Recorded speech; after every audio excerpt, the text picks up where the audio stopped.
Bodmin have spent or recruiting a fair amount of experienced players, really experienced players. Age on the side.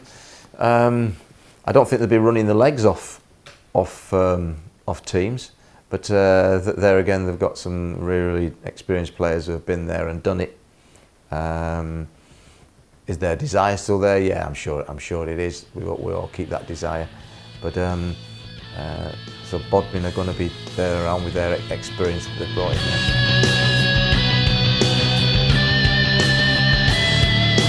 I know Plymouth Parkway are going to have a real goal this year.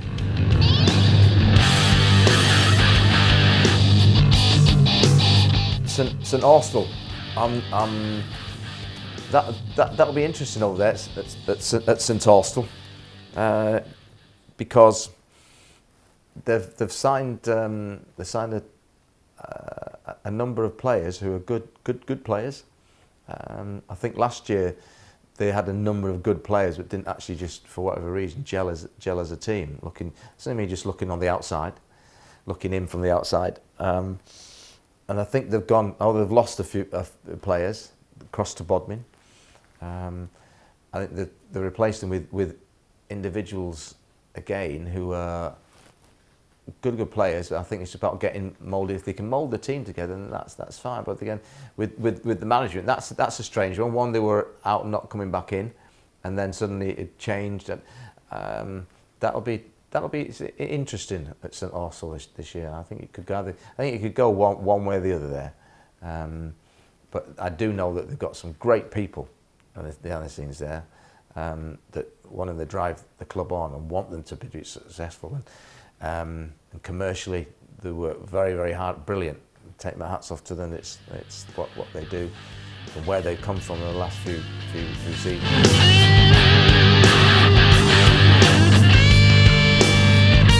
And I talk about Helston wanting to do that. Maybe we're that 3, 4, maybe 5 years behind St Austell, where they were 5 years ago.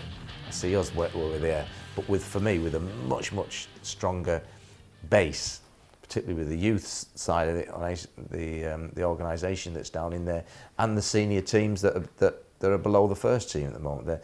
So that's what I'm excited about, and actually giving them the opportunities. I certainly think there's a number of guys there that actually could make some of the league sit up and take notice and think, oh, where did he come from? So he's been playing combo football for another league. I really do believe it's a big pool of talent down now.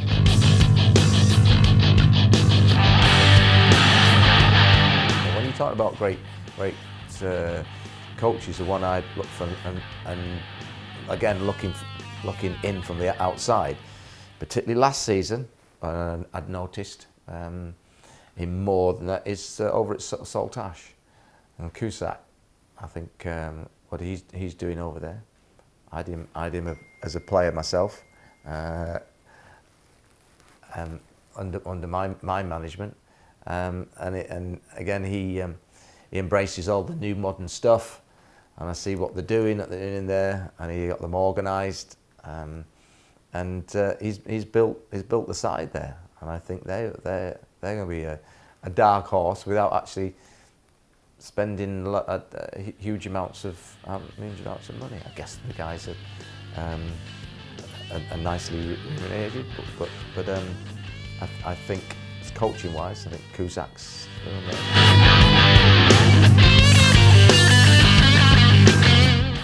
across at Tavi.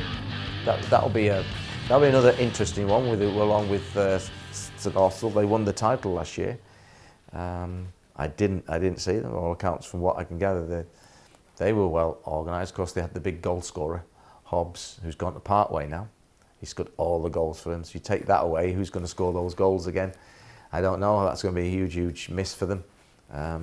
But again, that's another club who have fantastic facilities, and the pitch is always great. I always love going up there, taking teams up there. So Tavi, no, I think that'd be really difficult for them to retain the title.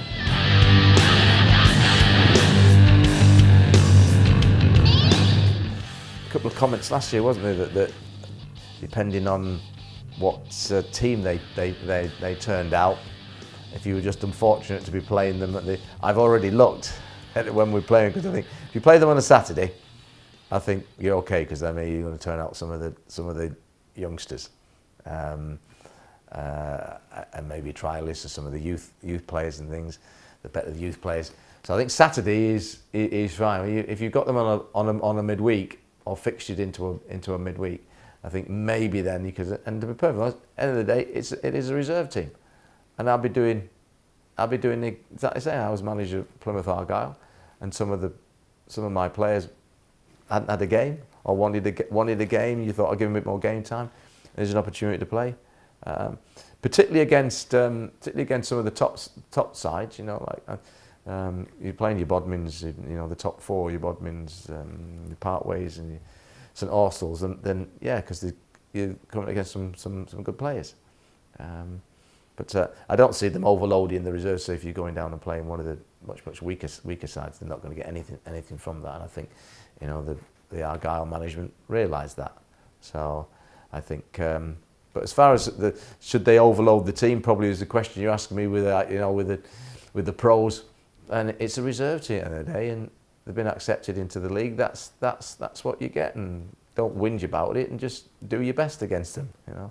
But I know I had a few moans and groans. There was 8 pros in the team and 2 internationals and 3 internationals like that. Well, that's just tough luck, really. That's just happened to that. Take it as an experience, and just move on. You know? Yeah. But no, I'm all for Argyle being in the league. I think it is. What I do like is actually, if they'd opened up their ground a bit more, because that would be a fantastic experience for some of the players. I know they did the last game of the season. I think it was the last 2 games. But that's really nice. You know, maybe that was the stipulation that the league should have said to them, as one of the caveats, to say, right, yeah, we come into the league. I can understand them wanting to play in a competitive league, but they had to play, say, six fixtures at home park or something. You know, that would have been brilliant for the guys to go and play. You know, so.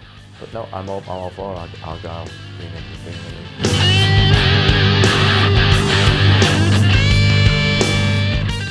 But I see the likes of Saltash, Parkway, St Austell, and Bodmin probably being the top 4 in there, and have the top 5, and then it's all a bit of a muchness, to be perfect honest, I think, in there, and it's just consistency there, and being able to get your best players playing at a level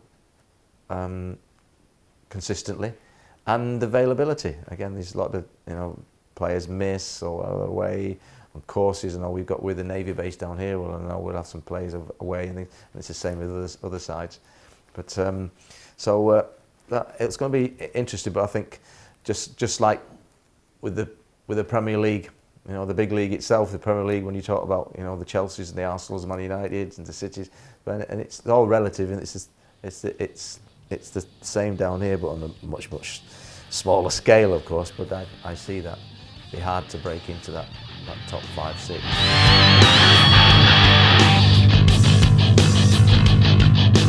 Even probably looking back past that when it was Southwestern League, before it came to the Peninsular, I think there was nobody took it from there then either, for a number of years, and it took Buckland a couple of seasons, 2 or 3 seasons as well, to actually then make that go. But I think, you know, who's to say it's wrong or right that people outside the club, it's always been spoken about Bodmin, the way they've won the title or even finished second or had the opportunity to go up. Plymouth Parkway with the same, they were going to go, and then they decided not to. I think, as well as you always like to see ambition. I love ambition, whether it's individual as a player or as the club itself. I love ambition. You know,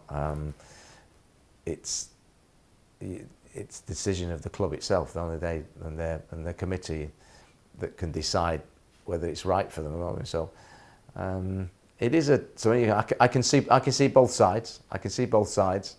I've always thought that because of the location where we are, it really is a disadvantage. It really is, and I'm speaking that from experience with the Helston being right down. We are the most, the claim to fame at the moment for Helston is that we are the most southerly football club in the pyramid in Britain. That's Helston. We're the most southerly football club. It is. Location is a huge problem. The sort of argument that they should go. I know it frustrates the hell out of the league, because they would like to see that's what they were set up for. That's what the league was set up for, so they could move on the top two or would go up into the next league. I just think, and that's why players actually probably are happy to stay down here, because they know they're not to play for your Bodmins, your Partways, the last few years, that because they're not gonna, they know they're not gonna next season. Oh, if I sign with next season, they're gonna have to be travelling then. They know they're gonna be staying here.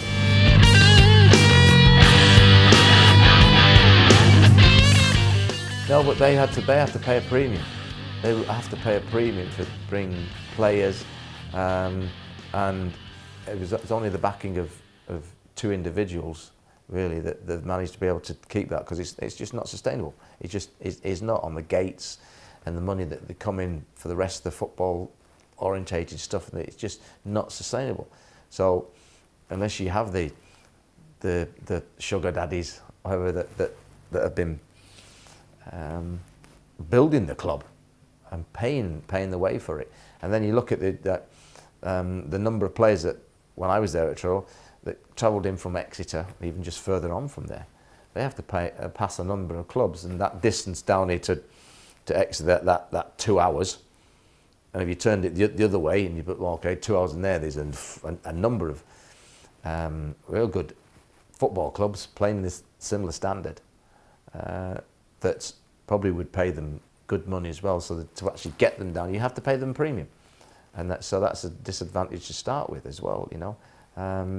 They've done superbly well to actually stay where they are, in the second tier of non-league football. Yeah, it's brilliant, and I think that should be seen as just to stay in the division is like a promotion. It's like, yeah, that's a huge achievement. It's a huge achievement, because geographically down here is a huge disadvantage. It really is.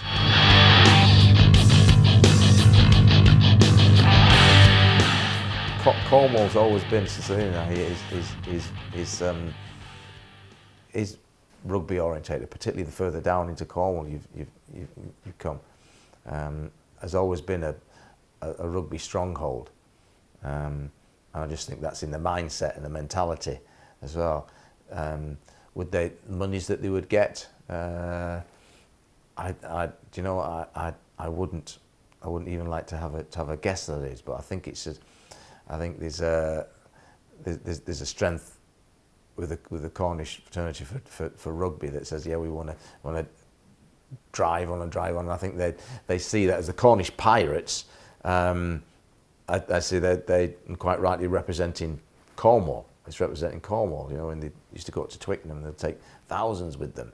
And I think that's the real strength with the Cornish people in Cornwall, is that they do see that it's because of the location, the similar down here, that if they're taking on anybody, the rest of the country anywhere, that they'll get behind the counting, and they feel so proud about it. I've always felt that about the county, even when I was managing the Cornwall side. Nobody had bigger gates than ourselves for county football, with the youth team. When the youth guys this year, they had great gates watching them, and you go away from home, there's basically a handful or whatever. So there's always been a for Cornish support. I only see the Pirates doing it because I see that as collectively it being Cornwall, not necessarily your Truro or your Falmouth or your Bodmins or in there. That is representing the whole of Cornwall, I think, with the Pirates. The rugby guys have have done it, but I do think it's a lot more entrenched. It's not more people in there that it's just something that they realise that they do. You know, they do. Footballers, I think, there's a huge apathy with Cornish football. That they think, oh, I know, we're not bothered. No, we'll just. And that's why I don't think anybody's gone on to that. There's just, I think it would be an apathy, really. Oh, do we really want to do that? Do we really want to be travelling up there, travelling there? And it is a cost, yeah. I get it, but I can see both sides of it.